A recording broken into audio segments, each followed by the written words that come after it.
Sandstorm, yeah. Put your hands up. Let's go. Bob your head to SC Cap G. Hey, it's me. Stuntin' on my grizzy, stuntin' on my grizzy, yeah. You know how I do, yeah, stuntin' on my grizzy, stuntin' on my grizzy, yeah, stuntin' on my grizzy, yeah. You know how I do, yeah, stuntin' on my grizzy, stuntin' on my grizzy, stuntin' on my grizzy. You know how I do, yeah, stuntin' on my grizzy, stuntin' on my grizzy, stuntin' on my grizzy, yeah. You know how I do, yeah, stuntin' on my grizzy, stuntin' on my grizzy, I'm stuntin' on my grizzy, stuntin' on my grizzy, I'm stuntin' on my grizzy, Come in the club, yeah, I'm high as height. Seeing all the flashing lights, it's Vegas night. Step through, suited up like a crime fight. You know that I wanna leave with a dime, right? Spanish, Latina, tengo la llave. Wanna roll Cap G, you can come find me. VIP drinks free, that's where I be. Yeah, I roll with them boys, not Tommy. Straight tone, got me in the zone. You texting your man, once you get off the phone. I'm in here looking for a dime to bone and tell him I can spit on some reggaeton. Stuntin' on my grizzy, stuntin' on my grizzy. Yeah, you know how I do, yeah, stuntin' on my grizzy, stuntin' on my grizzy, yeah, stuntin' on my grizzy, yeah, you know how I do, yeah, stuntin' on my grizzy, stuntin' on my grizzy, stuntin' on my grizzy, you know how I do, yeah, stuntin' on my grizzy, stuntin' on my grizzy, stuntin' on my grizzy, yeah, you know how I do, yeah, stuntin' on my grizzy, stuntin' on my grizzy, I'm stuntin' on my grizzy, stuntin' on my grizzy, I'm stuntin' on my grizzy, Oye, dime quién responde, ese culo tuyo enorme. Freca, necia, cara bonita, labio de fresa. Y yo vine para atrás, chequea este flow que te no he copiado nada. Avisando on my greasy, tengo un par de tipas que no lo fuerza tan easy. Dame un beso, olvídate de eso, lo que quiero es sexo. Estoy en el bloque, prendo un Dodge y me voy en el coche. Regresé con mi equipo blanco, peligroso, no perico. A lot of niggas con mi chico, cara bonita, no sencillo. Muchos me dicen clásico, es peligroso, un maniático. Y todos ustedes son mi hijo, cause I make it look easy, frito. Stuntin' on my grizzy, stuntin' on my grizzy, yeah. You know how I do, yeah, stuntin' on my grizzy, stuntin' on my grizzy, yeah, stuntin' on my grizzy, yeah. You know how I do, yeah, stuntin' on my grizzy, stuntin' on my grizzy, stuntin' on my grizzy. You know how I do, yeah, stuntin' on my grizzy, stuntin' on my grizzy, stuntin' on my grizzy, yeah. You know how I do, yeah, stuntin' on my grizzy, stuntin' on my grizzy, I'm stuntin' on my grizzy, stuntin' on my grizzy, I'm stuntin' on my grizzy, Yeah. Hey class, they ain't hear nothing like this. Hell no, my nigga. Yeah. That's when the different cultures collide. They know. Yeah. Sandstorm, classical. Yeah, man. Shout out to Cam, Daryl, oh boy Matt, D-Money, Sego Dollar, the whole Skywalking crew. Hey, what up, Bangs? We here now. Yes, we are. So come find us. Yeah. Tú lo sabes. We're the building. SC got G's, nigga. If you don't like it, no te lo comas. Wanna be too ready, motherfucker. Estamos aquí sonando. Diferente. Sandstorm. Clásico. And we are like that.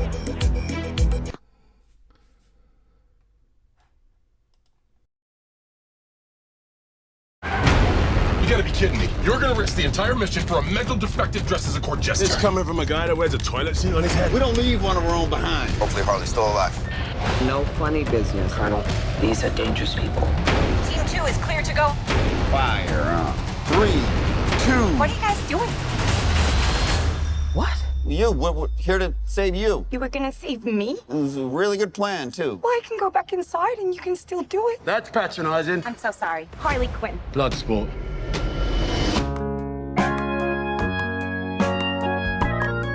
You know the deal.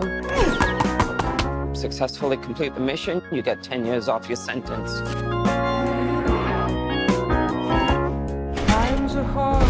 You fail to follow my orders in any way, and I detonate the explosive device in the base of your skull. So this is the famous Suicide Squad.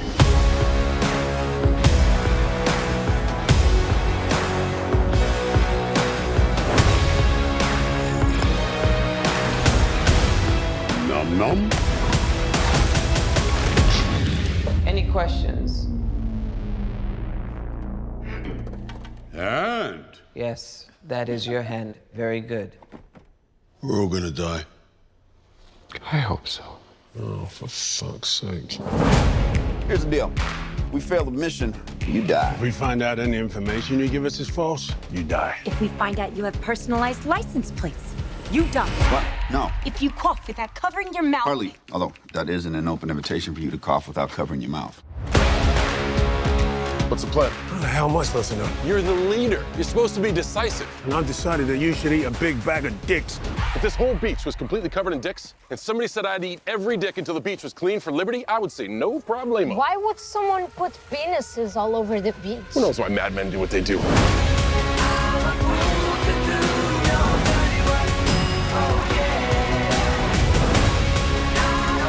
This is suicide.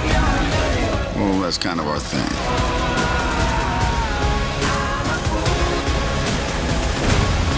Don't you worry, eh?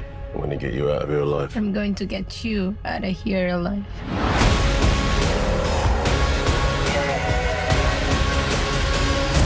Oh my God! We've got a freaking kaiju up in this shit!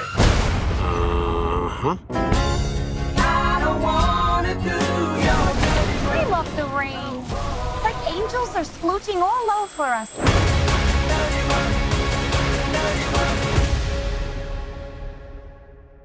Yeah. Yeah. Can I jump in here, guys? I'm sorry. Yeah, go ahead. But I have to let it be known. This was an awesome trailer, right? But you know what else had an awesome trailer? Suicide Squad 1. I mean, that trailer was dope too. Yeah, it was. So I'm reserving my judgment until we actually see the film. But I am giving James Gunn, who is a fantastic director, the benefit of the doubt, and I look forward to watching it. Like you said, Danny, take my money. You can have it. I'm excited for it. But I'm holding my judgment until I actually watch the actual film. Yeah, I agree with you there. I think what happened too, a few things we got to remember here. James Gunn, who directed Guardians of the Galaxy, Keenan Kong, I hear you out there, brother. Thank you for joining us. Stephanie D, Chris Nolan, Hernan, Dave is on as well. I just want to make sure you guys knew. We see you, Aaron. We see you. Thank you guys for joining us. It's just been crazy, a crazy start, but we're ready to get to business. I think the difference here is that David Ayer is a hack. Sorry. Or whatever his name is, the director of the first Suicide Squad. And the second guy, James Gunn, has proven his worth, and I believe he has gotten carte blanche, and he can do whatever the hell he wants to do to make this film what it needs to be. We see in the trailer a freaking shark eat a man and rip him apart. Yeah. That's ballsy, man. Pardon the expression. Yep.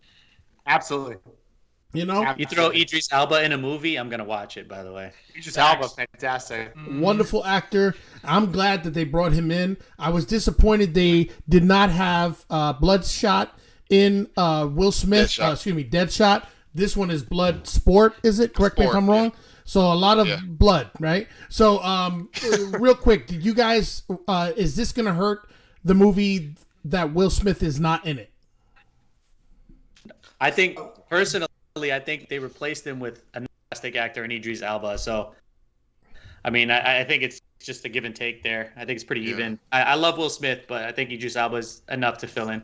Yeah, I think if they just like took him out but didn't replace him with anyone else and just didn't have a similar character, said Idris Elba is a great actor. I don't really know too much about Bloodsport, but I mean, it looks like from that trailer, it looks like it's gonna be a good character to go with that crew. Thank you. Yeah, I absolutely. No, I agree. Yeah, if Tank doesn't know anything about Bloodsport, holy crap, I don't know anything about it. I've never heard them before. I'm in trouble. But wasn't that like a Van Damme movie? Bloodsport was a great movie. That was a Van Damme movie. Hey, when House of Fandom does Bloodsport, I better be on this damn show. Okay, but all right. I'm with Tank and Sammy and there. You replace somebody like Will Smith with somebody like Idris Elba, and you still got me. Yeah. No, I agree. I think it's going to be good. Man. Gentlemen, correct me if I'm wrong. It's supposed to be coming out with HBO Max. And what month are we looking? It's going to be in that. Oh, really? Get it out. The month of March. So that's this year. That's coming out this year. Correct. Oh, yeah, it's coming out okay. concurrently. Let me ask you guys Yep, in the theaters. Yep. Let me ask you guys a question. The guy playing Captain Flag, have you guys? That's his name, right? What's the gentleman's name? That's the kind of like the ringleader of the Suicide Squad.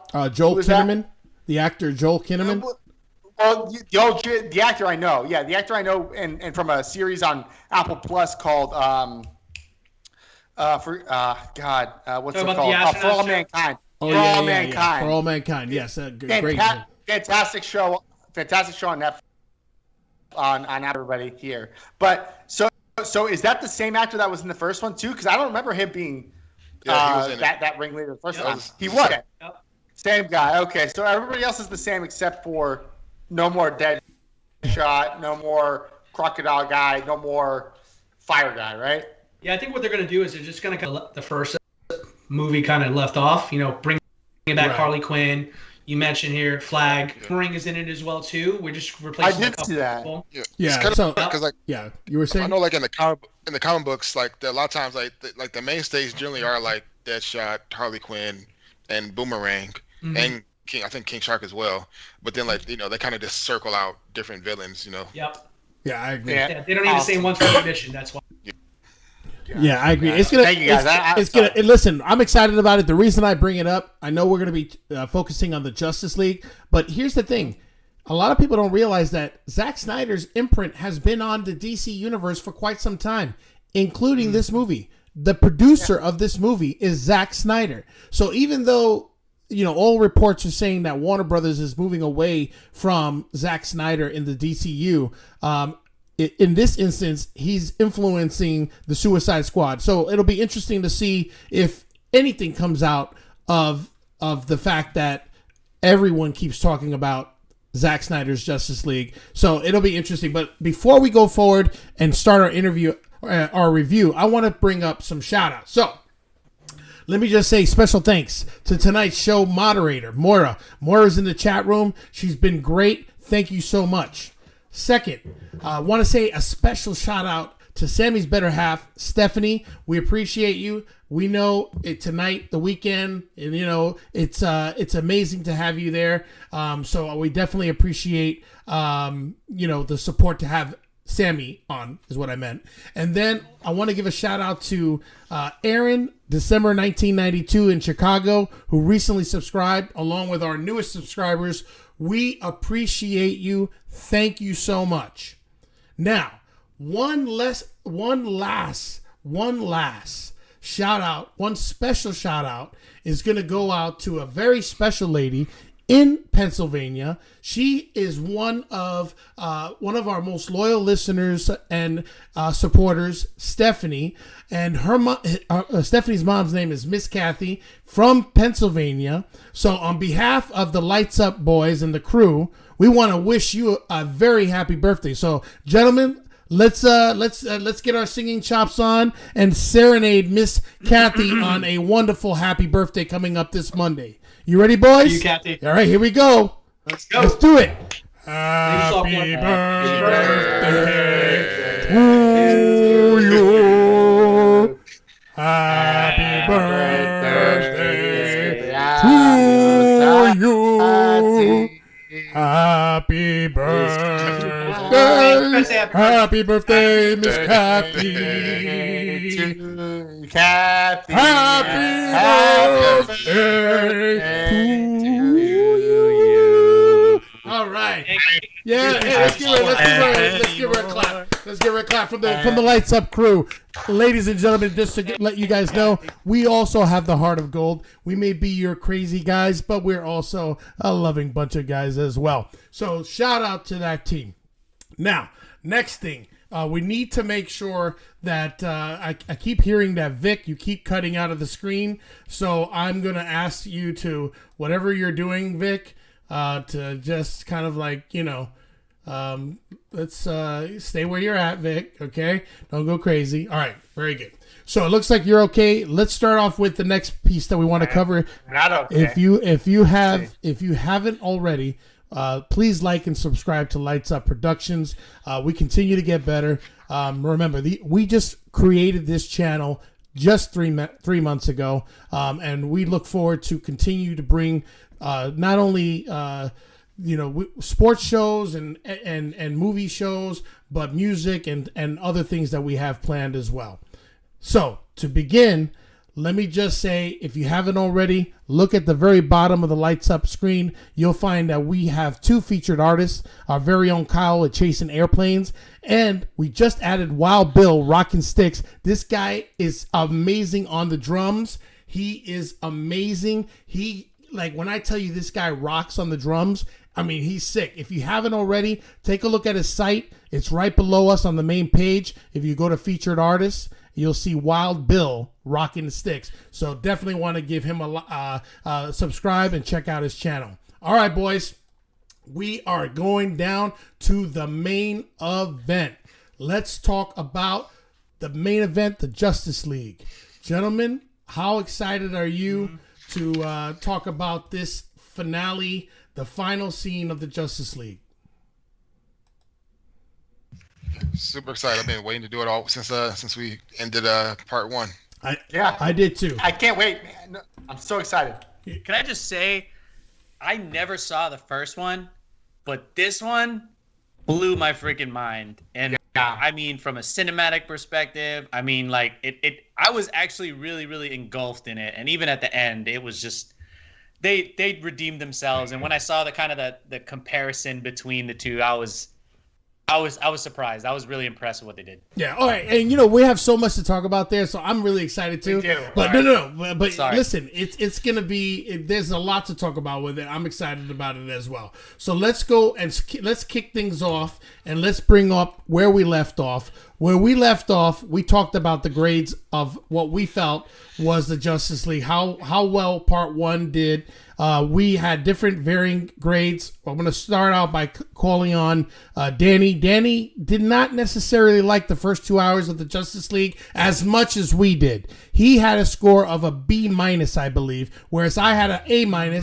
I believe, Tank, you also had an A-. Okay. Yeah. A-. What did you boys think of the first 2 hours of the Justice League? Because we're going to be reviewing the final 2 hours, but what did you think of the first 2 hours? Sammy, you go first. I'm actually right there with Danny. I'm probably on that C+, B- range with the first 2 hours. Probably mostly because of some of the slow-mo. Some of the stuff was really, really slow development that I didn't particularly needed. But, I mean, I understood why some of it was done. But, yeah, I'm there with Danny. Okay, all right. So you also were a little bit more harsh with the first 2 hours of the Justice League. Now, the second 2 hours. Okay, we'll talk about that. Let's not get ahead of ourselves. What about you, Vic? I'll be completely honest here. I actually preferred the first 2 hours of the movie to the second half, and I'm not going to go into my second half rating right now, but I'm going to give the first half a solid B. I thought it was good. It was it let off. There's a lot of exposition in there, which was needed. That was left out of the first Justice League, and a lot of backstory for my guy Cyborg. Develop his story throughout the whole second half. So I don't. If you like Cyborg as a character, I don't understand how you can hate on this second half, or hate on this first half. I'm sorry. The only issue I have with the first half is the football scenes were terrible. But this isn't the right podcast for that. So we'll talk about that. Yeah, later. Absolutely. I appreciate that. And like I said, there was a lot to cover with the first half. But let's talk about the second half of the Snyder cut. Danny, I want you to kick us off. We're going to talk about the scene that we left off. I call it the Scooby-Doo scene, where all of the Justice League is in a van and they're going to dig out Clark, Superman, to revive him. So let's talk about that scene, because that scene was not in the Whedon cut. And so what were your thoughts on that scene? I really liked it. I mean, I think, with what I graded it last week and getting the review back from the guys at Townie, I kind of solidifies what I felt about the first side. So once we started getting closer to Superman coming into focus in the movie, starting off with that scene, remembering how the Whedon cut kind of played out, it was just Cyborg and Flash, and it was one corny scene to another corny scene. Didn't do it for me then, but now you got the whole team there together. They're talking. They're doing a lot more to kind of fill out the relationship between everybody. I particularly liked when, Aquaman and Wonder Woman had an opportunity to kind of talk by the van while they were digging everybody out. And it was nice to kind of hear them kind of that they had between their cultures. And I like the way that, Wonder Woman kind of put it. They say they have the same saying where we're from too. And, that was just kind of a nice way of saying we have a lot more in common than we kind of. Yeah, no, that's a very good observation. What were your thoughts, Tank? Oh yeah, I liked it. Just like Danny said, I liked how they had that whole little conversation with Diana and Arthur. I was like, so why? My one thought was like, so why they got just Flash and Cyborg doing the hard labor? Well, they're doing all the heavy. Hey, listen, they're doing all the heavy lifting. The king and the queen over there just chilling, having a conversation. They got the side characters over there doing all the hard work. Now, I do appreciate that Flash pointed out, you do realize we could have done this in a nanosecond. I do appreciate that he made that point out, because that's true. Yeah, but it was I guess, didn't want to be too, sacrilegious or anything, Right. No, I agree. And also, how different it was, because, in the first time, it was a big argument that whether they should bring Superman back. And this one, they were all like, let's do it. Yeah, I agree. Page, absolutely, I agree. I like the little. I like the character beats on there. I like the fact that they showed them as a team making the decision as a team, and I think that that point was really driven to me. Sammy, you're nodding your head. You agree with that? What were your thoughts there? Oh, 100%. And I think not to bring another movie into play or another universe, but I mean you saw a lot of that in some of the MCU stuff where everybody came together and they realized they had to be a team. And I think when you see that here with these guys, that having that full on conversation, discussing it, everybody, rather than just have it, everybody arguing with each other and stuff like that. Like I said, I didn't see the original cut, thankfully, but I did see some of the side by side, some of the parts that were added and stuff like that. So I did understand that this was kind of a new scene where everybody kind of agreed and worked as a team. Yeah, they definitely fleshed out the characters more. And I think what was really, telling on this was they gave Cyborg and they gave the Flash a lot more to do. Now, they went, like Tank said, they gave him a lot of heavy lifting in this, version of things. But almost the entire thing. Yeah, but I gotta say, and we'll talk more about that. The character arcs for these two characters, I think, really benefited the most from this, from this version. So for me, absolutely. I really enjoyed that piece of it. Vic, what were your thoughts?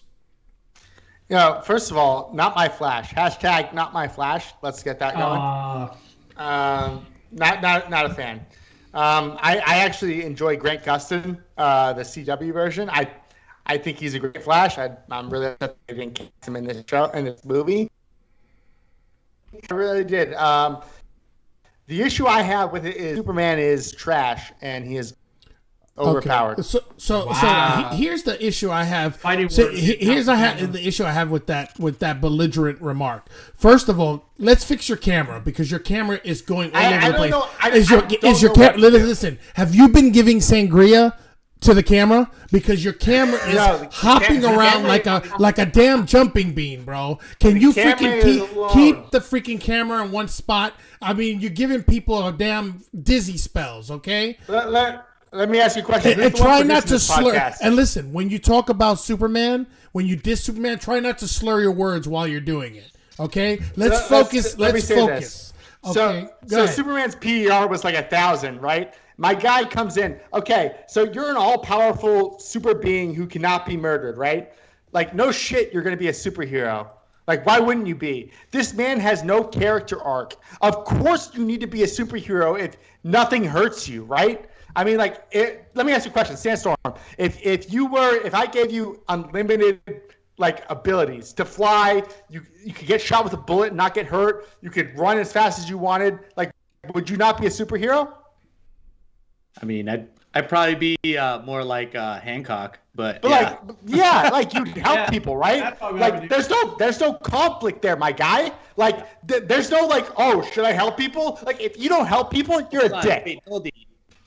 To your point, like we're not there yet, Vic. Are we going to Superman? We're really not there, Vic. Scene, right? But here's the thing. I'm not surprised because you obviously don't get Superman. You don't get Kal-El. You don't. And here's the thing. No. You don't.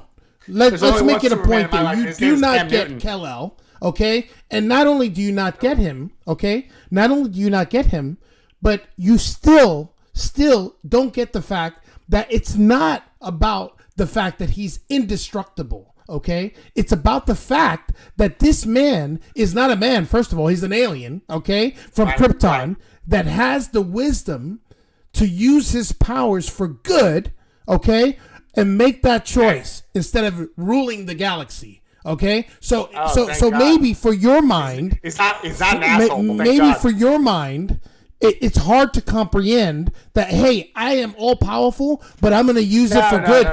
Let me finish. To even the playing field.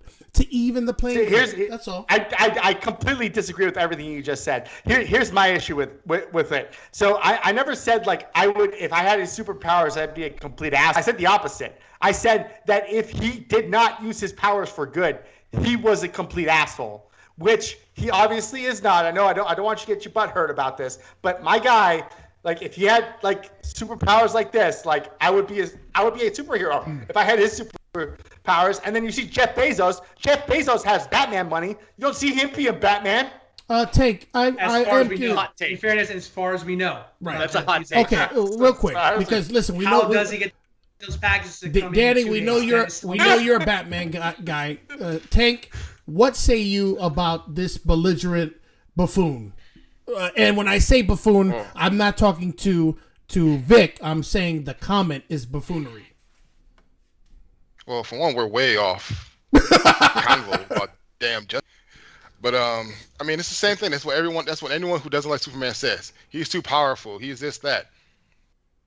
That's the whole point of Superman, is that he's that powerful, but he still can be a down to earth and all about truth and justice. Thank you. And just in as powerful as he is beatable. Obviously, he died. Exactly. He can be beat. Exactly.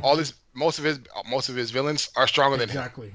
And if they're not smarter, they also have. Way off. We're way off track. Yeah, so we're way off track. So I appreciate you bringing us on track. But we'll continue on when we do talk about Superman. But let's go further into this scene. I want to break down this scene as we move forward. The scene that when they revive Superman, Clark Kent, as you can see on the screen right now, I have a screenshot. This was not included in the previous cut. Here's why this scene to me benefited not just from the actual scene expanding and including the military and including civilians, but also it benefited from the score. So I'm going to kick it off to you, Danny. What were your thoughts on this scene? Can I ask a question? And Danny, you can like answer it right ahead, now. buddy. Yeah, no, go right ahead. So my confusion with that scene, and you'll probably get into it when you review it, was like, I guess I was kind of confused as to like when he got revived. In Batman vs Superman is just him just being this unstoppable monster. Yeah. But also like the extra things that they added, like when he sidestepped Flash and he ran into Aquaman, I lost my shit. Dude, that was listen. That scene was absolutely incredible. I agree that Tank totally on that. It was a cool homage to like the whole Superman Flash who's faster thing. I like that. I was like, yo, that's dope. And I like to say because it showed because Flash has never met anyone who could keep up or see him. Exactly. So for him to see that, and his face is like, oh shit, he can actually keep up with me. Yeah. But I like that. Even though I knew it wasn't going to happen for like a second, I was like, is he about to kill Batman? At the end when he was like lasering him and he put the gauntlets up, I was like, he did a really good job. Even though like I knew Batman wasn't going to die, but for like a millisecond, I got worried because that's just how good Zack Snyder did. Yeah, that to me too, and I'm glad you brought that scene up, Tank. Is really noteworthy because Superman would have killed Batman had Batman not created that armor and protected himself. And Lois Lane would not have been able to save him. And most importantly, in the previous cut, that was like an asinine thing. Okay, the big gun is to bring Lois in at the last minute. Hopefully he doesn't break my neck with the stupid comment of, do you bleed? And then his mouth is like totally jacked up because of the terrible CGI. I'm just grateful. Sorry, I didn't mean to cut you off. I'm just grateful that they got rid of Batman's all of his stupid one-liners. Like when he got hit into the cop car, he's like, "Oh, something's definitely bleeding." Batman wouldn't say shit like that. You're here. We can hear you. We hear you. Yep.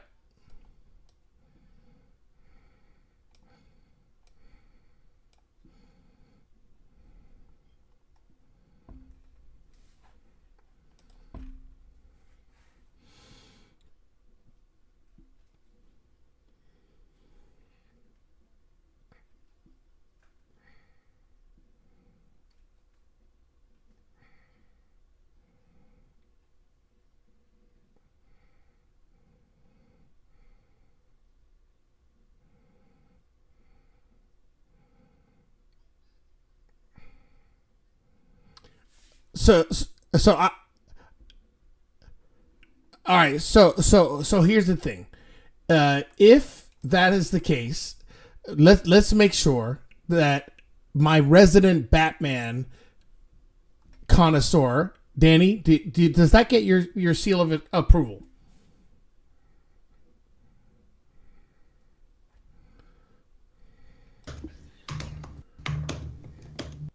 Yeah, I think we're all right. Yeah, I think we figured out the issue. But go ahead, continue on. All right, can't have me chasing waterfalls over here. That's a little hint of what my favorite Batman is. And listen, the issue which we have the audio back was they could not hear you, Vic, but we were able to figure out what that issue was with you when you went to do whatever you was doing. So Danny, go ahead and just kind of like let the audience know what the point that was trying to be made. Okay. So I mean, listen, I'm a Batman fan, so I'm never gonna put my Batmans against each other. It's like picking who's your favorite kid. I can't do that for this year. I like that. Okay. So that's legit. But that being said, I mean, I grew up with Batman, starting with Michael Keaton, right? Michael Keaton is a short guy. He was a comedian. Passing of him, he did an amazing job with Tim Burton's help and all that. It spawned what really got me into Batman as a kid was the animated series. Me too. Okay, that was my real love for Batman really came in. So I went through Val Kilmer, George Clooney with bat nipples. Okay, I went with strep throat Christian Bale. Okay, and I've gone through the guy who was engaged to Jennifer Lopez. So listen, I get it where you're coming from with that. I really do. I do. Yes, a Boston man. So I know this is sacrilegious for my people in the culture of the great BX Bronx baby, but I will say that the man from Boston, who's a big over there. I will say that Ben Affleck, I'm going to tell you, is the best. Wow. And Batman that we've had. I'm going to go with that. I'm going to give him that. And it's very simple. Listen, I've loved every single Batman that's come out for different reasons. But I actually disagree. I say that Ben Affleck does the best job out of all their actors that we've had who can do both Bruce and Batman. That's it. That's my piece. Danny, let me ask you a question, sir. So what is it? So who are you comparing Ben Affleck to make him the best? Are you saying that he is better than Jerry West, back in those days, or are you saying that compared to the cartoons, he's the person that most embodies the cartoons?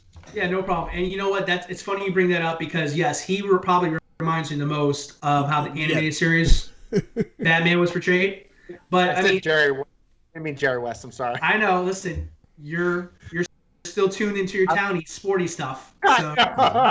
You got to put your House of Fandom hat on. Yeah, let's put your House of Fandom hat and let's wrap up this part of the segment of the Bunny Trail. I'll wrap this up. So real quick, so my division to it was I felt like Michael Keaton was the best Batman, and I felt Christian Bale was the best Bruce Wayne.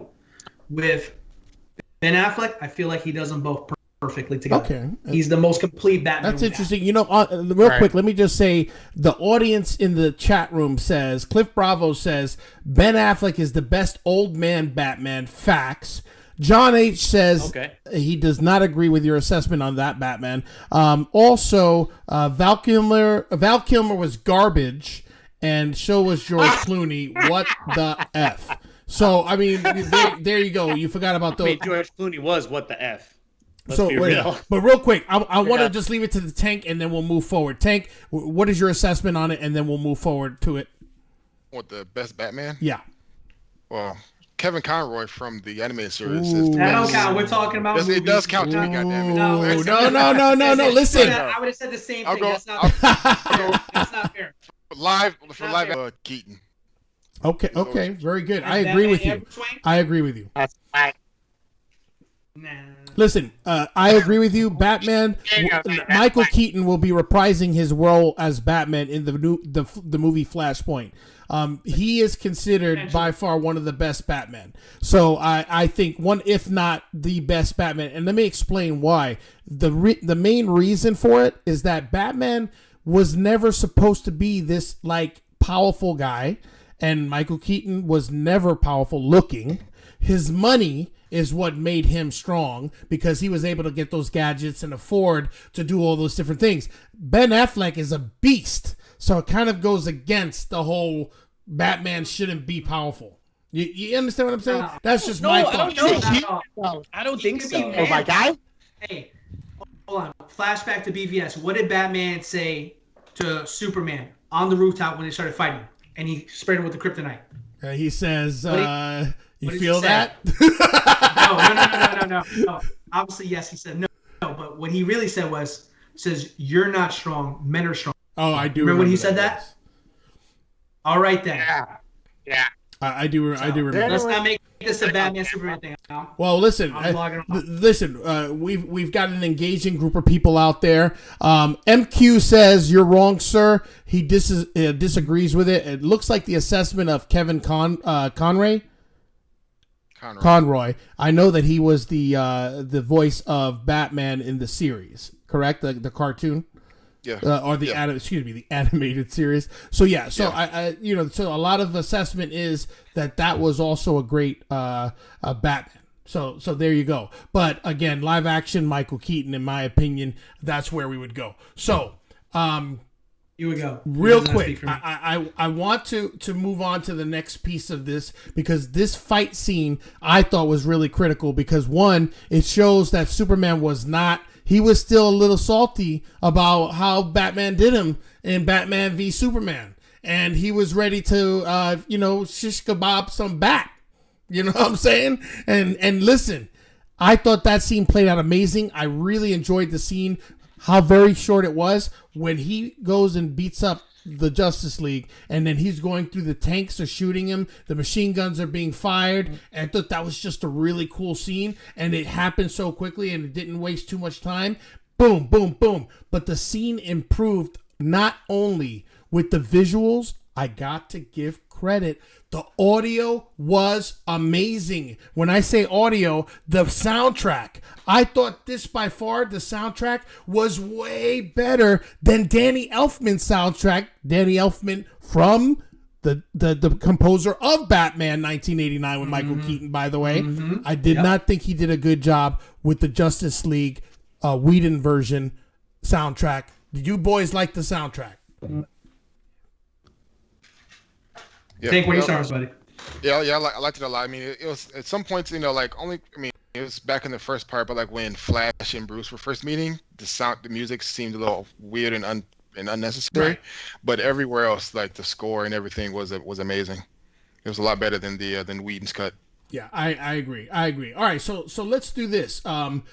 That scene played out really good. I have Aquaman pointing. Dude, when I saw Aquaman point to the Flash. Look at this scene right here. If you guys are looking from listeners, you've got Aquaman pointing, and look at Flash's response. Now, the reason for that's so funny about this is because Superman, basically, when the Flash was doing whatever the hell he thought he was doing to try to get Superman, he basically slapped the. If you guys watch this scene, go back and watch Superman slap the Flash's ass and lift his ass in the air and slams him right into Aquaman. Watch that scene. Like a shoulder tag. There was an ass slap. It was a side. What was that? That was a side step. Is that what you want to call it? Side step. I thought it was hilarious, but that was the outcome, and I thought that scene was a pretty funny scene, and I thought it played out very well. Let's talk about Aquaman and his arc. I know we talked a little bit about Cyborg and Flash. We'll get to them as we do the finale. How do you think that this version, the Snyder Cut, benefited from Arthur Curry, Aquaman? Let's kick this off. Vic, go ahead. I'm working on your camera, bro. Yeah. So Aquaman, what I thought about him? Yes. Was that the question? Yeah. My I'm trying to think about what I say here. So my thoughts on Aquaman are shaped by the movie Aquaman itself, right? So the movie itself made me like the character regardless of what he did here in this. So therefore, I love this Aquaman. I loved Momoa as Aquaman. I think he's perfect.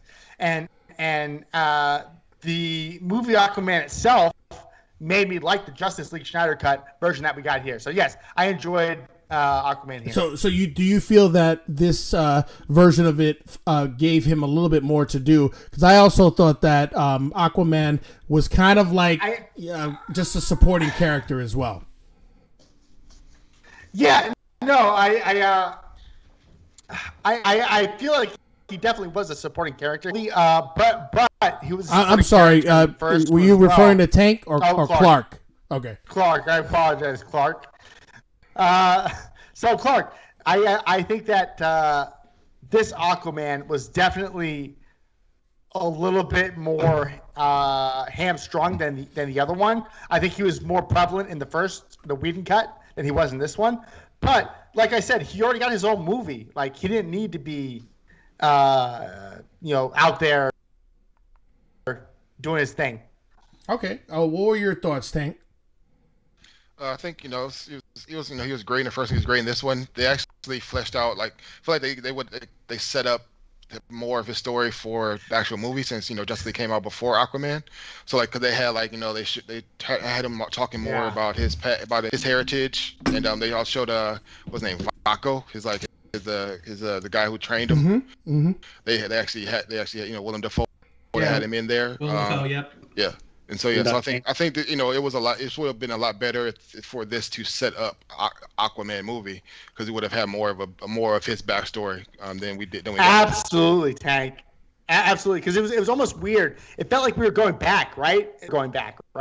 But it felt like we were going back when we watched this new Justice League. It was the first time for us meeting Aquaman, even though this was technically the third time meeting him. So that's why it was so weird watching this new Aquaman, whereas you actually had character, and we haven't gotten into this yet, Clark, but Flash and Cyborg had their stories more flushed out, whereas Aquaman kind of had his a little bit more contained. Right, and remember a key point before I move on to Sammy and then to Danny is that Aquaman had his own movie. Okay, I just want to make sure everybody knew that, and this was prior to the events of Aquaman. So I just want to make sure we pointed that out. So that's a good observation. Sammy, your thoughts? That was a perfect segue because I was just about to mention that I haven't seen Aquaman either, just because of my whole situation with how the Whedon situation occurred. So it kind of a lot of the DC movies. But for me, having not seen the Whedon cut, but only seen some of the stuff comparisons, and then not seeing Aquaman. And for me, not really. I mean, I know about Aquaman's arc from the comics and stuff, but not knowing about his DC universe situation. First half, we got a nice introduction, and I know you guys touched on that. But then in the second half, to your point, Clark, it was kind of like he was just there. You know, like he had a couple funny scenes, which is cool. I like that. It wasn't like too cheesy, which I enjoyed about, you know, I mean, maybe that was in the Whedon one. Like I said, some of it I don't know, but yeah, it just felt like he was just a guy there. And then obviously we'll get into the end of the movie, but I thought there was a significance at the end too. But. I agree. Danny, take us out from Aquaman and his arc so far.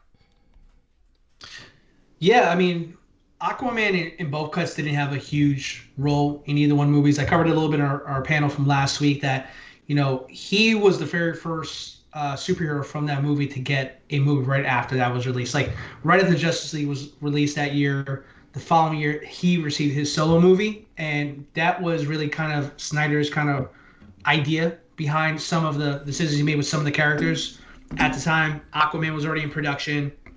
Flash was supposed to be in production. We were supposed to already have Flash by this point, but that's another story for another day.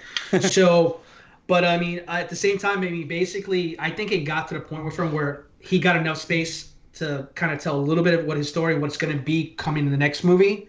We got to see Mera, we got to see Valko in there. We got a clear understanding of what his beef is. It's not so much that, you know, he doesn't like his family. He just hates Atlanteans right now in general. I agree.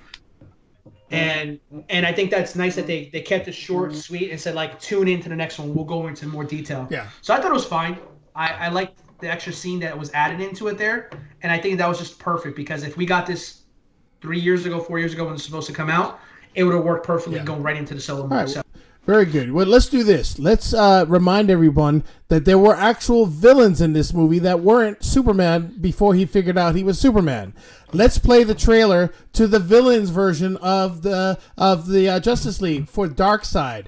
Ladies and gentlemen, let's take a brief journey to remind everyone about the big baddies of this film. Here we go.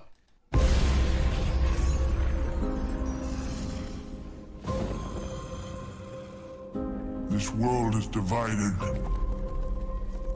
Too separate to be one. No protectors here. This world will fall. Like all the others. For Darkseid. I have turned 100,000 worlds to dust. And when this world is scorched, all of existence shall be mine.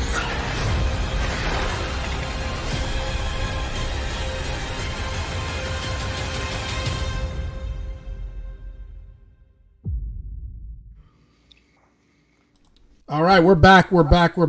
So just wanted to remind everybody about, hey, this movie had bad guys, and they did not look like creepy old guys. They didn't look like a creepy old, uncle that looked like his skin was like decrepit. Let's start off. Danny, kick us off, man. How did the Snyder Cut redeem the villain or villains of the film? Start off with Steppenwolf. Yeah, let's take it right from here, Mike. I'm glad you went. If there's anything anybody can take away from watching the Snyder Cut compared to what they saw in 2017, the villains are massively improved. And I think that's the biggest takeaway from this movie, because when we watched it the first time, it wasn't exactly great. We didn't understand what the whole plot of, didn't even have Darkseid or anybody else. Granny Goodness made an appearance. I'll talk about it in a second, but I was just so happy that it felt like the Justice League had a formidable threat who can really give them a run for the money. And Steppenwolf was the key to this here, because he's the main character, the main villain, I should say, of this one here, and he is a night and day difference from what we got the first time around. We understood his reasoning. We understand his motivations more. We understand, he is going to do everything he can to get his plot to come to fruition here. So I thought it was an amazing turnaround for what we got there, because I really felt, even though I saw the movie 4 years ago now, which I can't believe we're talking about the same movie, because it doesn't feel like that at all. I can't believe what a difference Steppenwolf and an impact he had in this movie, because it was amazing. Yeah. Absolutely amazing film. I agree. Tank, what are your thoughts on the Steppenwolf evolution and change? Yeah, he was a much better Steppenwolf this time. Even though he's still not comic accurate, but he's a lot better. Yeah. One thing. When he took off the top half of his armor for when Darkseid came, I was like, no, put the armor back on. Put it back on. But just like they said, I mean the actual the purpose of the mother boxes was a lot better than in the first one. I really remember what besides making the world look like Darkseid and it look like Apocalypse. I don't know what was the other purpose of him getting them. Only thing I wish they would have gave a reason as to why. I think I talked about this last time. Why he was banished, from there. That was the only thing that would have been good. And also, love having Darkseid in there. He went out like a punk. I'm still upset about that. Stop. Let it go. Let it go. No, I can't. Let it. But villains were top notch. Okay, that's a great observation. So, Sammy, one of the things that struck me was not only was the villain changed as far as the aesthetic, because let's be honest, he looked like dog shit in the previous version. He did not look good at all. He looked like dude. It almost looked like, you guys heard of that movie with Jim Carrey? Well, it was on Netflix. He played this crazy old man looking guy. I forgot the name of it. You know what I'm talking about, right, guys? That's what you're talking about. As if the kids are in it. I have no idea. Lemony Skip It. Lemony Snicket. Yeah, dude, that was like series of events. Dude, he looked. Listen, he looked like horse shit. Listen, he looked like horse shit. And listen, when they changed him, they not only changed the aesthetic of the movie, but they made the villain serious enough that people took it serious, and it actually was a threat. And let me tell you something. This guy was brutally murdering Amazonians, Lanterns, Kryptonians, I guess. I don't know, whoever else he was going around. And so for me, I felt like that character was amazing as far as the transformation. Some of the CGI was a little suspect with regards to the horns that came out of the spike. Yeah. All right, so listen, let's move along. I want to bring up a point here where obviously the Justice League, the finale of the actual scenes that happen with Darkseid. So Darkseid is there. He's freaking, basically, cracking heads, taking names, and he's got his little minion over there. What's the minion's name? His right hand man, his bookkeeper. Desaad. Desaad is a straight up gangster, but he is also a joy killer. He constantly is belittling Steppenwolf, and he makes Steppenwolf second guess himself, and he instigates shit to Darkseid. So that is one thing. Desaad was a pain in the ass, in my opinion, and he was a whiner, and he was a complainer, and he was a snitch. Do you agree with this assessment, Tank? Yeah, I 100% agree. But like I said before, that's Desaad. That's his character. He's that whiny little, bitch who's always gonna do everything to please Darkseid. I agree. He's gonna do everything he can to please Darkseid. I was wondering if you were gonna go there. I love the way you did, though. It was just perfect. You were like whiny little. No, he was a whiny little bitch. Okay, so Danny, what did you think of Desaad? I like the character, although I felt like he was he was a complainer. Yeah, absolutely. I agree with both of you guys on that one there. I mean, he is a little bitch. Let's not mince words here. I mean, that's the role he's supposed to be. He's supposed to be a little bitch to Darkseid, right? So that's fine. I think we all know somebody like that in real life. So I mean, hey, it is what it is. Okay, very good. All right. Let's be real. Let's keep it real. I don't care about him either way. Like, yeah, he did what he was supposed to do. He did. Yeah, but yeah. But listen, one of the things that I thought with Darkseid was I love that they obviously Darkseid was not on Earth, but they did go back and talk about how he was in Earth at one time and he was defeated. Let's talk a little bit about that real quickly. So, Tank, I know you know what I'm talking about there. I just want to remind everybody that Darkseid got his ass handed to him. You want to take us through that real quickly, Tank?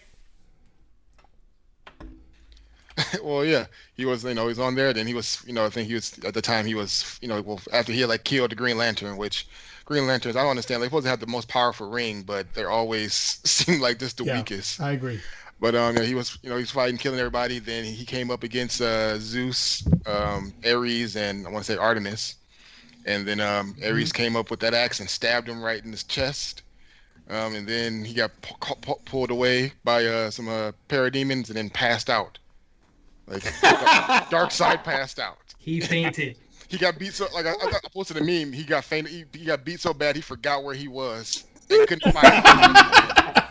Yeah, that was Sammy. I don't know if you remember the scene that Tank and I are referring to, but they were showing Zeus using his lightning bolt, and when Zeus was using his lightning bolt, basically, I think it was at that point.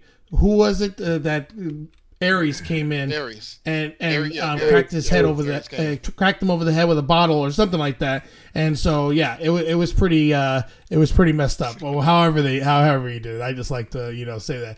But yeah. So is now again as a casual coming in here, guys. Is that no? What?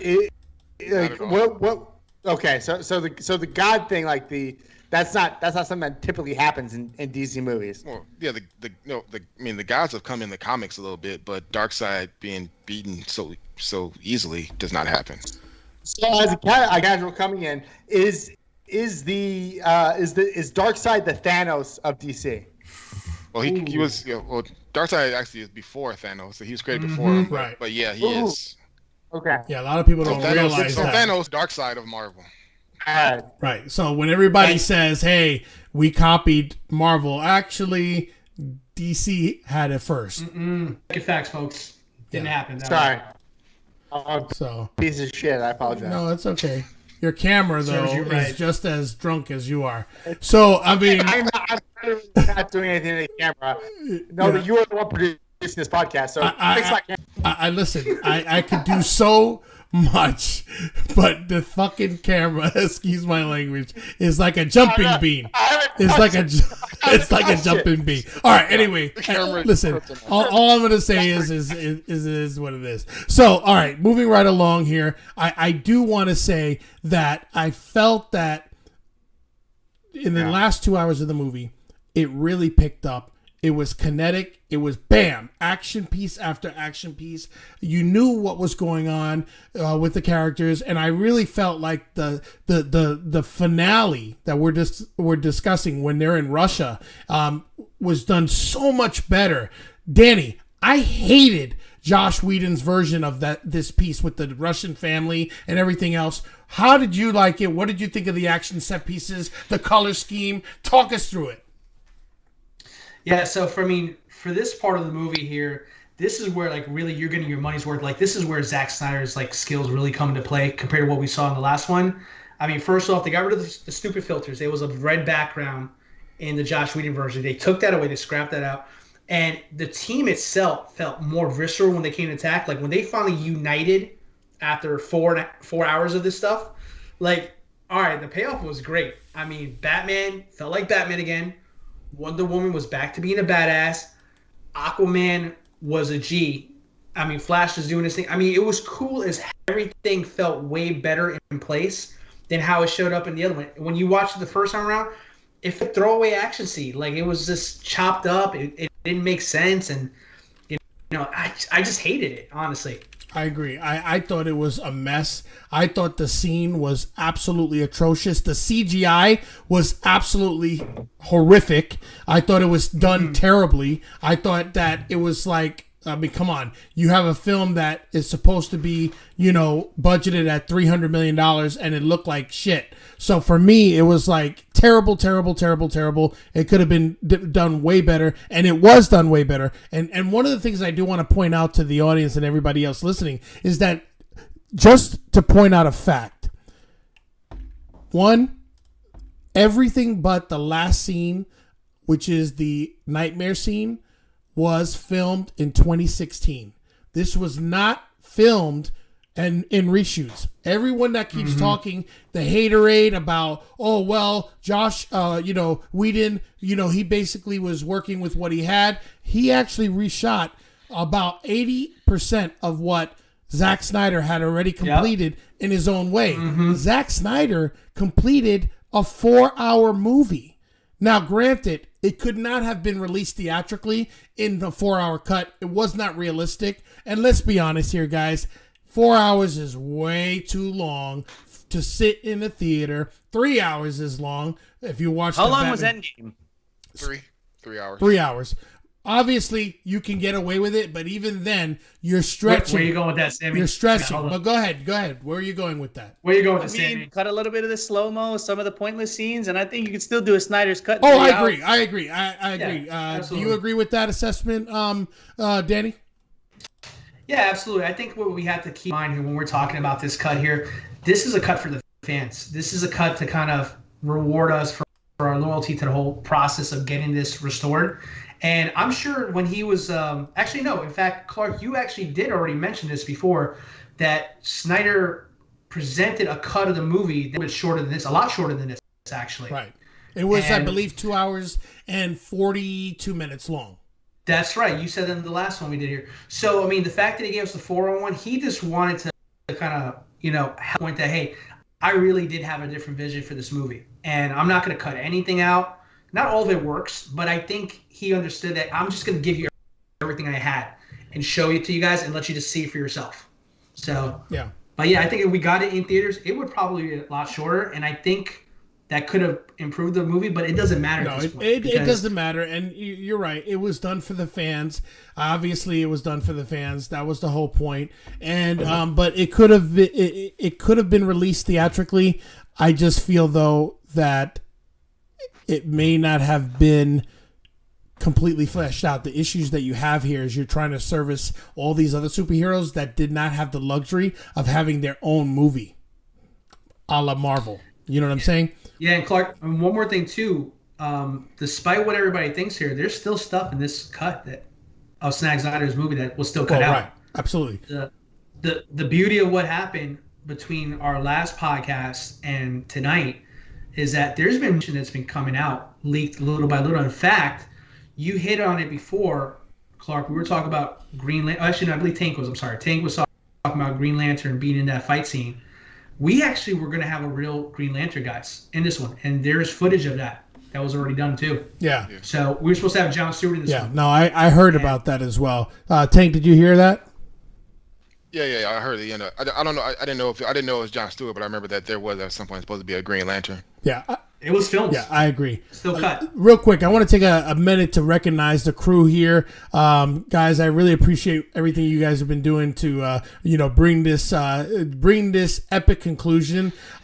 We definitely appreciate the listeners that are sticking with us in droves and doing their thing. Thank you, Cliff Bravo. Thank you, Chris Nolan, MQ. Thank you, guys. I see Average Kirk Cooks. I see he's on there too. He thinks Superman is boring. I disagree with that assessment, but it's all right. And then also he didn't like the fact that Baby Yoda was decapitated, and I'm sorry about that as well. Baby Yoda. Yeah, exactly. But on a serious tone though, when you think about it, to everyone's point here is that there's so many movies out there that have longer cuts that simply, does it really make them a better movie if they're longer? Yeah. You got to be really careful. And I think, Sammy, you're shaking your head. I think you would agree. A longer movie is not going to make a better movie. If you dress listen, if it's a pig and you dress it in a skirt, it's still a pig, huh? Yeah. Quick yes or no question. All you guys, would you watch the 6-hour director's cut of Endgame if it came out? I didn't want to watch the regular one that came out, to be honest. That was too long, too. Keep it real for a second. That could have been 40 minutes less. That Time Machine garbage plot was BS. The ending was dope. I'm just going to say it. Yeah. Infinity War was a better movie. All right, well, that's for another. That's for another thing. Let's get back to. But you just mentioned long. All right, we did. All right, so that's fair. That's a fair point. Let's bring this home for the listeners. So the Justice League is cracking heads. I want to talk about the fact that when the Justice League came in, they came in with a game plan. They were united together. Superman was still trying to figure out if he was bad or good. But let me just say one thing. When they got to fighting Steppenwolf, Cyborg, and Flash, those two guys, where they were listed as supporting characters, they were regulated to just not even supporting characters. Their arc was so rich. Their arc was amazing. Basically, humanity was saved by Flash and by Cyborg. When you really think about it, the time travel piece, the Cyborg piece, all goes hand in hand. Now, that being said, I did enjoy this. I'm going to play this clip, everybody, because I really enjoyed Superman coming in and just being the badass that he was. Take a look at this clip right now.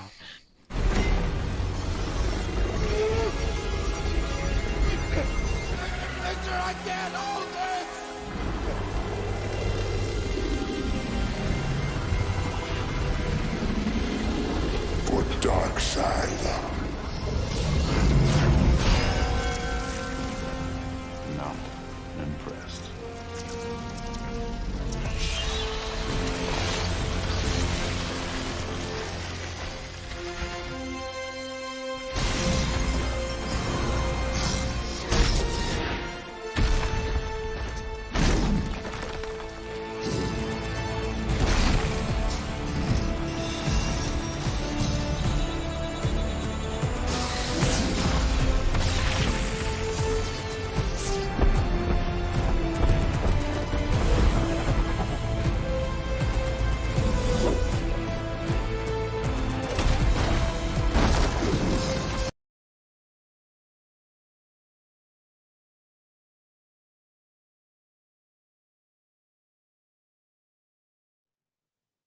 Hear me?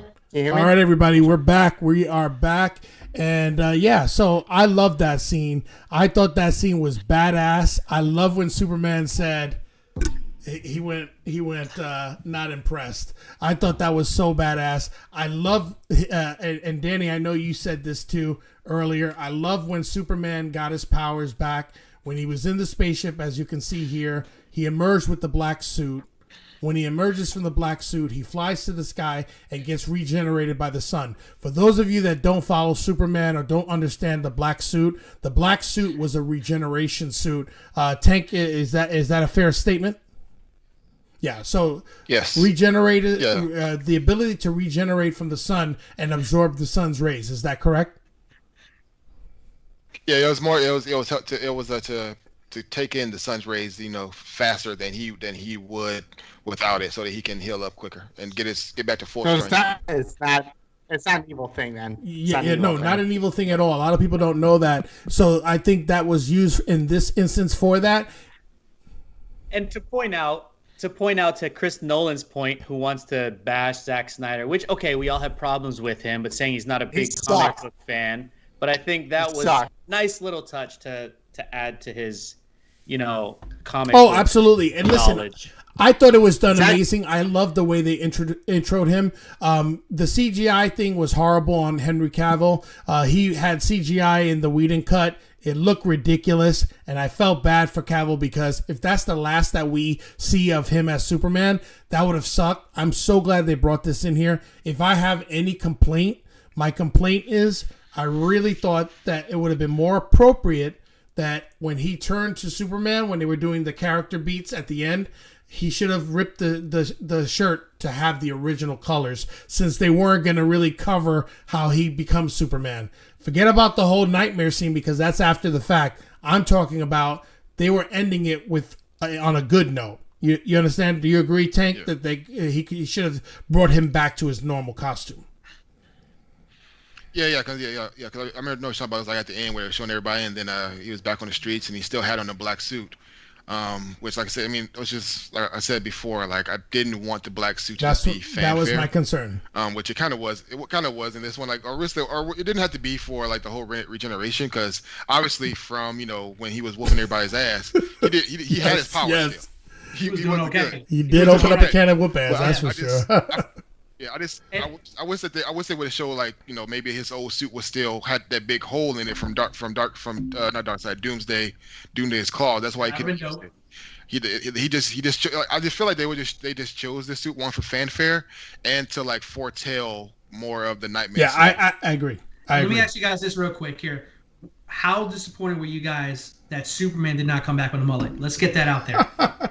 Man, I wanted that mullet. I wanted But there was an opportunity. There was an opportunity, and here's the thing: while he was hibernated or dead, hair could have grown. You know what I mean? The hair could have grown. That would have been pretty cool. That would have been pretty cool. Came back with the mullet and the black suit in the comics. Yeah, no, I agree. Yeah. That Mora says that his costume, that's his suit. Mora, that is not his suit. His suit is blue and red and yellow. Those are his colors in the film, in fandom rather. But the black suit was a character a character arc that was brought up in the death of Superman. Is that accurate, Tank? It was It was after that when they had like the reign of Superman with all the other big Superman. Right. Clark, are we gonna bring up eventually the final scene of the movie where it's like Joker? Yes, and all we're closing it out. Yeah, we're closing it out. Yeah. So no, I'm glad you brought it up. Before we go to the finale, I do want to cover the fact that these badass moments, Cyborg was redeemed, in my opinion. The actor Ray Fisher, you can see the difference. His character, the guy can act. So anybody that said his scenes were cut because he couldn't act or whatever the bullshit that they said was completely wrong. It gave an emotional weight when his father died and gave up his life. I thought that was also a powerful scene when he came in and made the choice to not be disrupted by the mother boxes and try to be schemed into going back to the fake father or whatever. I thought that was powerful. He saved the universe. He reversed it. Flash reversed the universe. He saved the universe. Let me just point that out. Not Wonder Woman, not Superman, not Batman, not Aquaman. Flash and Cyborg, two characters that were cast aside in the Whedon cut. A complete travesty. I'm so glad that those arcs were corrected and we got what we got. One of the things I do want to point out that Danny brought up to me was the fact that everybody didn't know, or maybe didn't notice, Lois Lane was with child. Lois Lane was pregnant. Lois Lane had a pregnancy test that was shown in the cut. Lois Lane at the end of the film is walking up the stairs with a bassinet. In the Whedon cut, it was boxes. In this cut, it was a bassinet, a baby bassinet. I want to make sure people understood that Lois Lane was the key to Superman's goodness. If Lois Lane dies in the future, which we'll talk about in just a second, then all bets are off and Superman becomes evil. Darkseid wins and the reign of terror of evil continues. So I just wanted to point that out. Did you guys notice that? And where did you think that Snyder was going with it? I'll start off with you, Danny, since you're the one that observed it the most. Yeah, absolutely. I mean, I like the twist and it there. Again, I'm not an expert on Superman like you guys are, but I like the idea of Lois being with child, and then something is going to happen to her at some point in this story where she's going to die. Superman's going to know that she not only is gone, but his unborn child is gone, and he goes mental and he loses it. And that's what kind of brings us into this whole nightmare universe that Snyder is trying to create for possibly the other movies if they ever get released here. So I love the idea of like a great character like Superman suffering on an unbearable loss, like losing a loved one or possibly a child, and just going completely mental. And the scary thing with all those powers, to lash out with that kind of rage when he's always suppressed and he's always been the Boy Scout and the good one of the group, probably the most human of the group, ironically, even though he's an alien. For him to lose it like that is a very interesting arc that I would love to get agree explored with you. more. The nightmare scene of that. Imagine an HBO Max series that just covers the alternate world of the nightmare scene over a course of 8 to 10 episodes. That would be completely epic, in my opinion. And you don't even have to use Cavill or even Affleck completely through all the episodes. You can have them in there to bookend them. But man, let me tell you something. If they ever did that and they did it right, I think it would be incredible. Sammy, you're nodding your head. Do you agree with that whole assessment about that whole nightmare scenario? I don't know if you noticed, but in the scene where Darkseid, Superman is kneeling to Darkseid, or he grabs him, Lois Lane's charred remains was there because Lois was killed under Bruce Wayne's Batman watch, which is why he hates Batman so much. The other thing I heard, which I think is bullshit, but who knows, is that the child was actually Bruce Wayne's because Bruce Wayne ended up, hooking up with Lois Lane, which I thought is batshit crazy. If they did that, it would be batshit crazy. But Sammy, your thoughts? I mean, that would make for a really good Hallmark drama scene. The love Hallmark between two people, you know what I mean? But yeah, I thought it was really interesting that he brought that with the two nightmare scenes and at the end there. But I guess my question for you guys is, and I know Clint Bravo, who's in the Clint chat, Bravo also said it. up, Yep. This was going to be my question was, do you think potentially, other than the whole, her having a kid and potentially these nightmares or whatever they call, do you think potentially these are views into other timelines since, like The we multiverse. saw, Flash did reverse time? Tank, you want to take us through that? Yeah, I mean, I definitely think it could definitely be a look into the multiverse because actually the storyline of Lois being with a child and her dying and Superman going crazy is actually partly from, I don't know if you ever heard of the game Injustice. Yeah. That's exactly what happened. Oh, wow. And it was a different timeline. Lois was pregnant, but in that one, Joker had some kind of when it was his toxin that he mixed with kryptonite, and he made Superman as Doomsday, and he actually ended up killing her. Oh wow. So I mean, especially with her body being charred like that, that definitely could be something that they're going with, because who else could char her body like that besides Superman or Darkseid? Right. And so in that game, he killed her, then he pretty much became supreme leader, just killing everyone and taking over the world. And then on that world, Batman, and he had some superheroes, some heroes going aside, and then Batman had his little resistance. So I think that was definitely his inspiration for that. Absolutely. For that. Gotcha. Great game. For that whole nightmare scene. Yeah, very good observation. Vic, in closing, what are your thoughts on the whole? I know you wanted to talk through the nightmare scene, so I'm going to bring it right to you so that we can close out with the nightmare scene and then go through our final assessment of the Justice League Snyder Cut panel review. So, Vic, what were your thoughts? Absolutely. Thank you, Clark, so much, because I honestly, this is probably one of my most favorite scenes from the new cut. I thought it was well-rounded. I thought it was interesting, and I thought that this set up a movie that I would love to see. I don't know that anybody here on this panel wouldn't love to see. I mean, Injustice would be incredible, right? I mean, for me, Batman's PER in this game was at 1,000.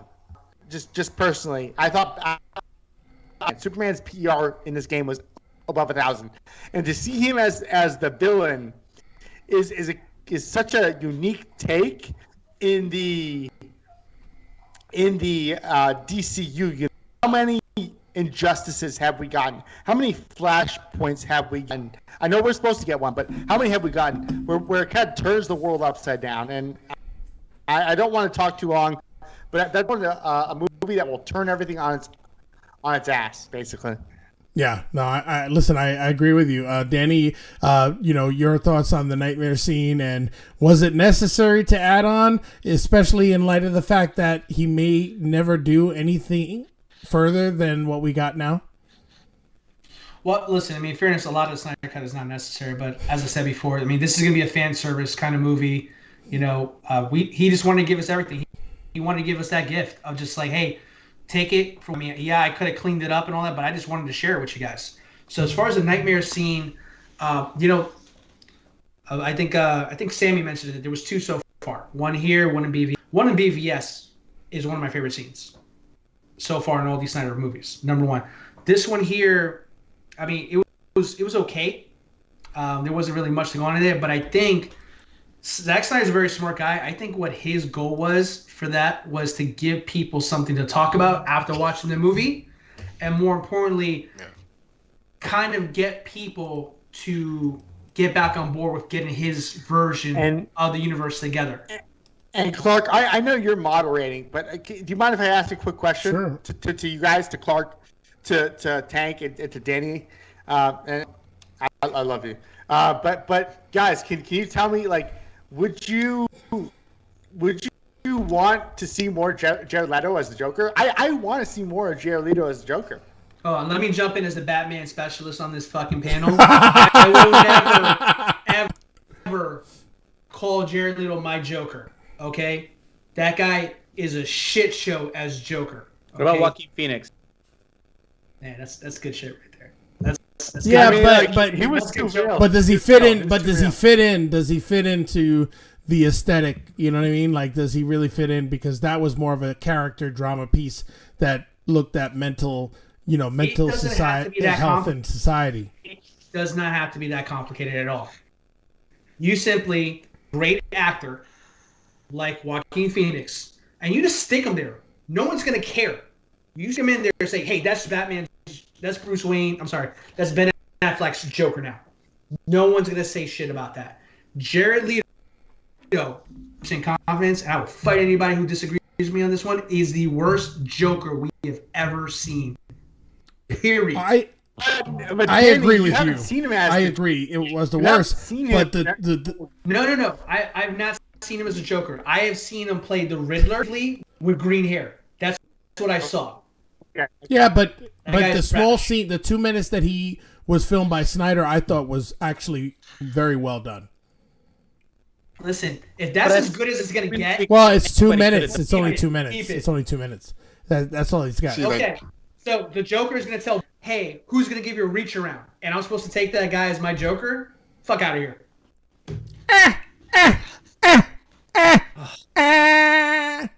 I know. I hate the laugh. Yeah. Mora says yes, Danny. She agrees with you.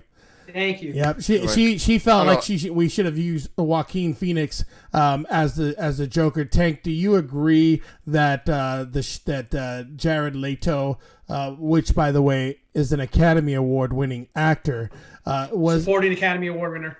Supporting, not the same. Petty. How many people Petty. But Tank, do you agree with the assessment here? Yes and no. Like, yes, he is like the worst, least enjoyable Joker. But I still actually enjoyed his Joker because he was a different Joker than all the other ones. All the other ones. Yeah, the tattoos were stupid. I hated the tattoos. I'm not gonna lie. Still, like, I saw what Jared Leto was trying to do with the Joker, and like the lines, like he was like talking shit about like all the people that Batman has lost. That most were probably because of the Joker, the audacity that he had to say that right. Bruce when he the one who killed him. Yes. And I thought that was a good line, and also like it was kind of like it's quick. Like after Bruce said, "I'm going to fucking kill you." Yep. Beautiful. You could actually see. And I will fucking kill you. Yeah, you could actually see like he actually was scared. Like he actually might do it now.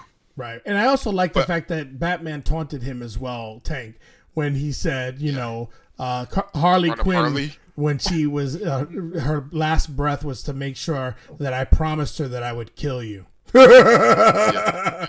That hurt. When he said Harley that Quinn, hurt.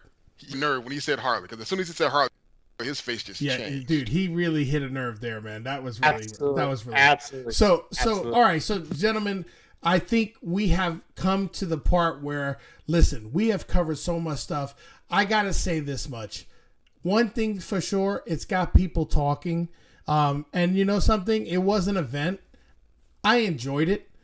I'm going to just be the first one to say that my overall assessment of this movie, while flawed with certain, pacing issues, and with having the luxury of obviously going and doing your full 4-hour Godfather-ish cut. Absolutely. I'm going to give it a B. And I'm going to tell you something.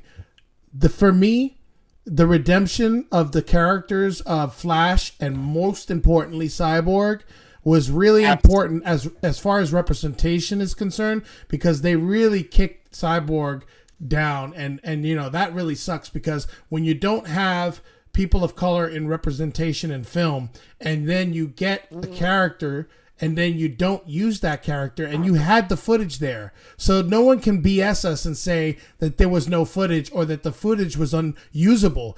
That it actually it moved the plot to a conclusion. So even if we did not use any of the other footage or some of the other footage, the footage that we would have gotten for Cyborg and for the Flash would not have amounted to 4 hours. I'm sorry, it would not have. So that was a mistake, big time mistake. That Josh Whedon's career is in the toilet anyway because of all the allegations against him for a toxic works environment. Regardless of that, though, he failed DC fans and the Justice League with his cut.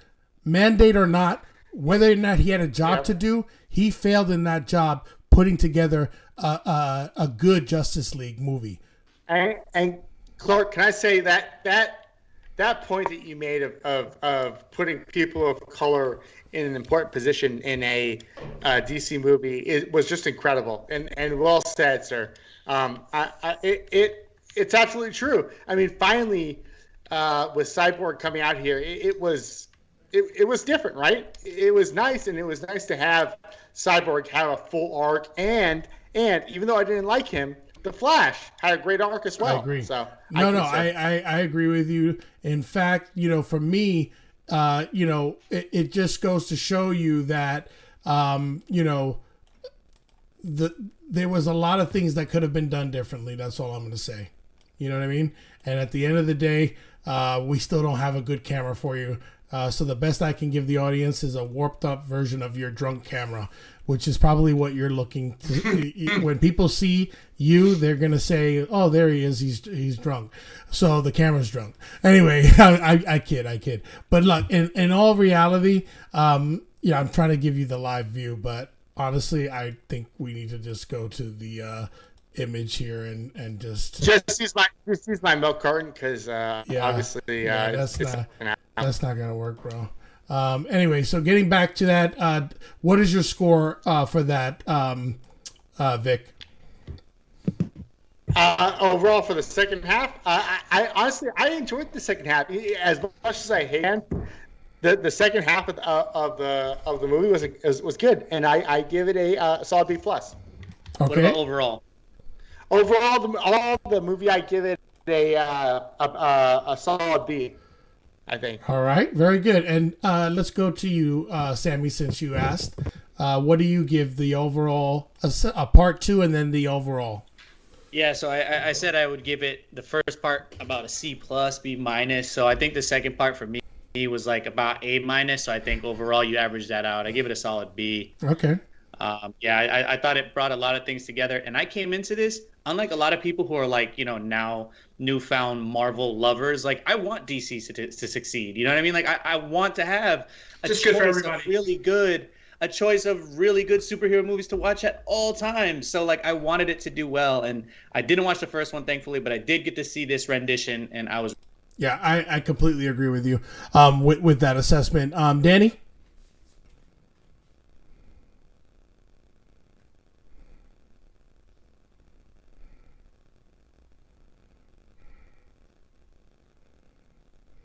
Wow.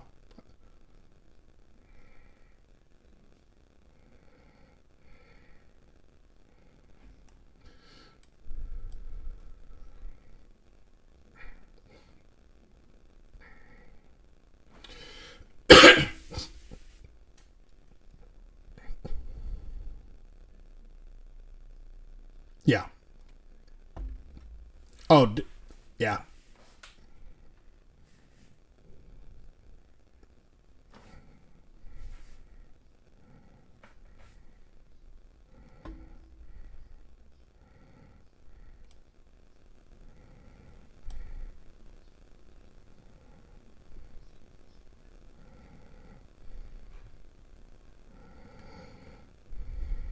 visuals and his action sequences. I think he's fantastic in that regard.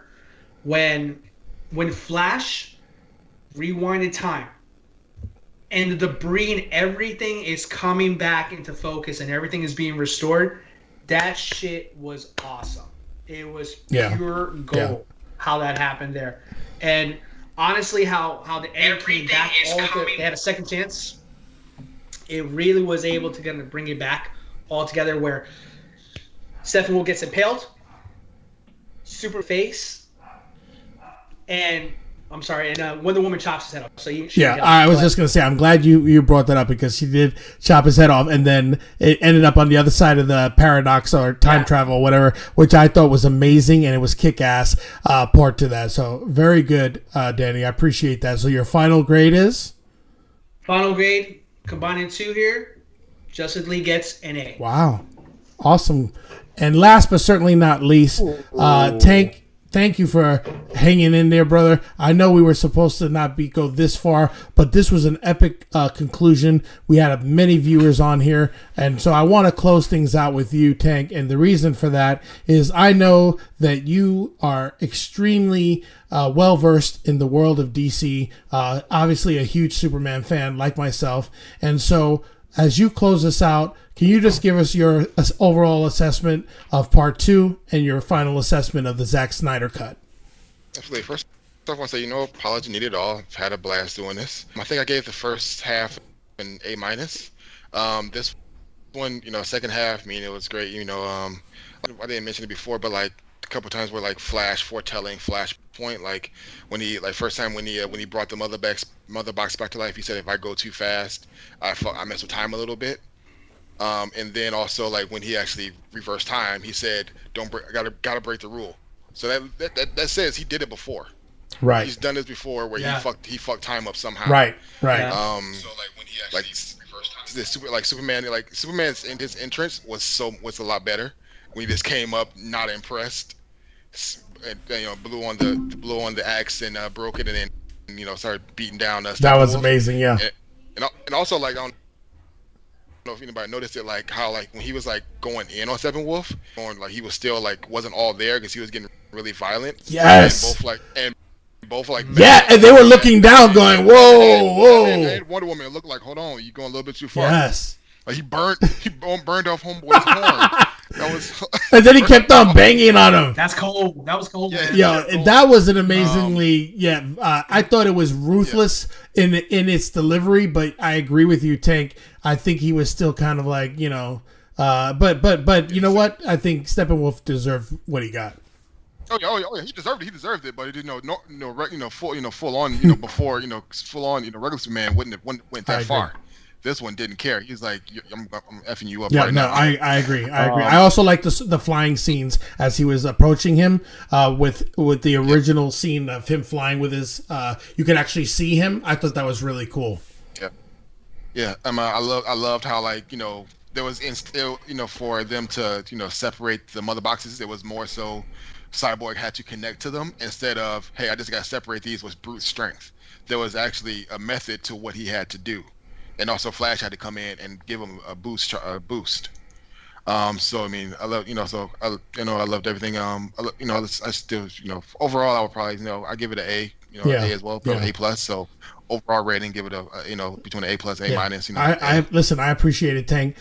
I fully trust. I completely trusted Tank. I know you think thoughtfully on these things, and let me tell you something. He does not sip the Kool-Aid when it comes to DC. If it's trash.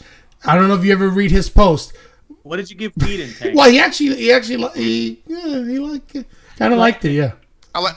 Well, it was like, but I don't trust that guy. And initially, like when you so nice the first time, because I think we rated it before I saw this one. You think about I liked it. Then I saw this one and thinking back on reading, like, oh wait a minute, I don't like it as much as like.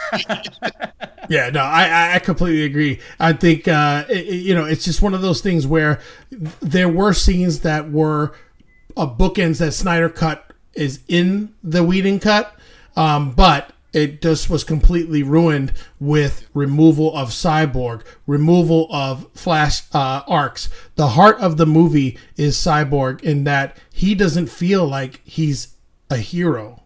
He doesn't feel like he belongs in there. And so for me to see that happen, because he had his whole future ahead of him as a human, and then to become a humanoid, I think was very hard for him. And also his relationship with his father, to me, was huge and speaks volumes to that character's arc. So for me, that got to me. Yeah, then that one scene when he was like, "I'm not correct." Broken. That was a big one to me. He wasn't broken, and when he sees his parents for one last time at the cemetery, and when you see all the character beats, for me, I felt like that really bookended. And it's been a wild journey, everybody. I have to tell you, for all of us from the team at Lights Up, on behalf of Vic, who we cannot see right now, he's got his milk carton picture, but thank you, Vic. I really appreciate you taking the time to come on and talk to us about movie fandom, specifically the Snyder Cut.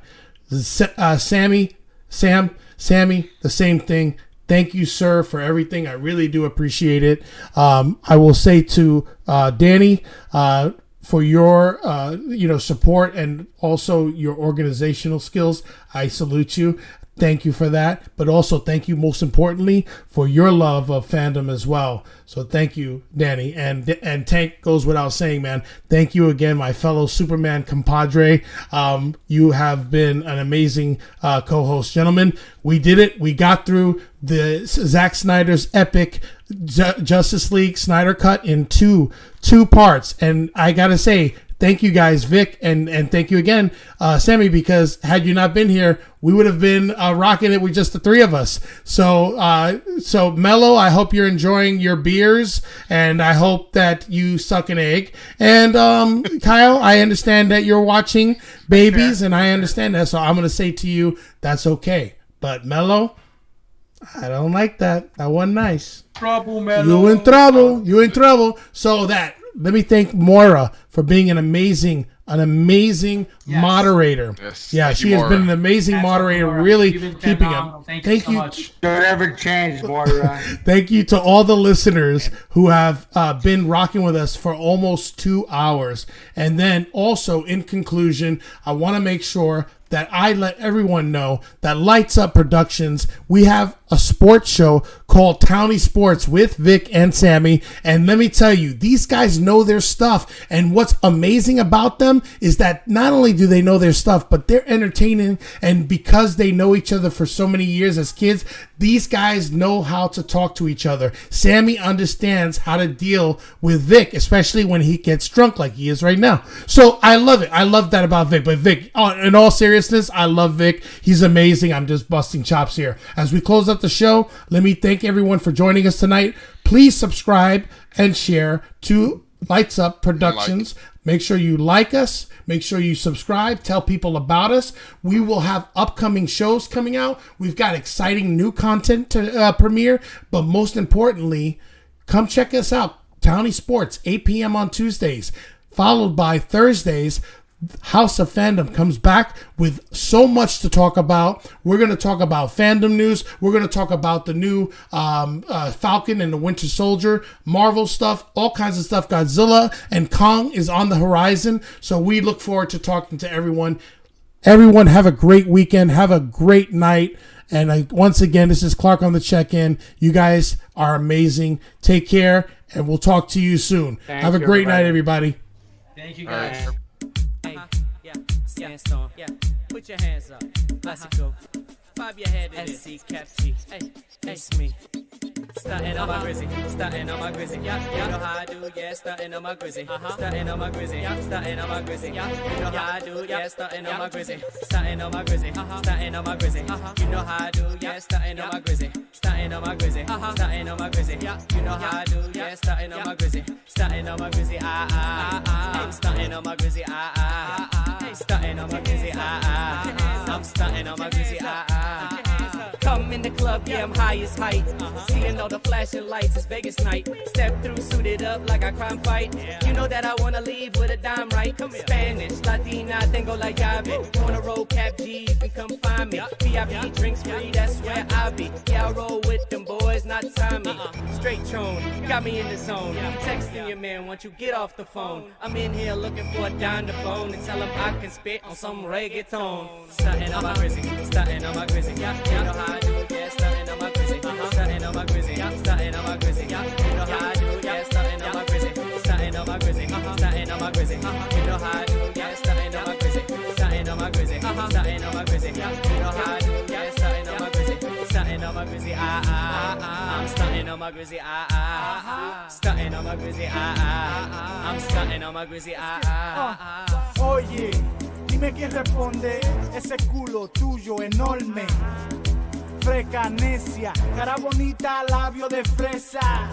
Y yo vine para atrás, chequea este flow que te no he copiado nada. Avisando no más greasy, tengo un par de tipas que no lo fuerza tan easy. Dame un beso, olvídate de eso, lo que quiero es sexo. Estoy en el bloque, prendo un Dodge y me voy en el coche.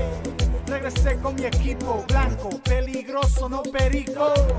A lot of niggas con mi chico, cara bonita, no sencillo. Muchos me dicen clásico, es peligroso, un maniático. Y todos ustedes son mi hijo, cause I make it look easy, frito. Stunting on my grizzy, stunting on my grizzy. You know how I do, yeah, stunting on my grizzy. Stunting on my grizzy, stunting on my grizzy. You know how I do, yeah, stunting on my grizzy. Stunting on my grizzy, stunting on my grizzy. You know how I do, yeah, stunting on my grizzy. Stunting on my grizzy, stunting on my grizzy. You know how I do, yeah, stunting on my grizzy.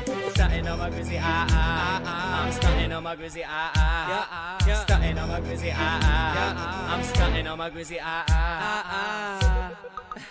Yeah. Hey, class, they ain't hear nothing like this. Hell no, my nigga. Yeah. That's when the different cultures collide. They know. Yeah. Sandstorm, classical. Yeah, man. Shout out to Cam, Daryl, oh boy Matt, D-Money, Single Dollar, the whole Skywalking crew. Hey, what up, Bangs? We here now. Yes, we are. So come find us. Tú lo sabes. We're in the building. SC got cheese, nigga. If you don't like it, no te lo comas.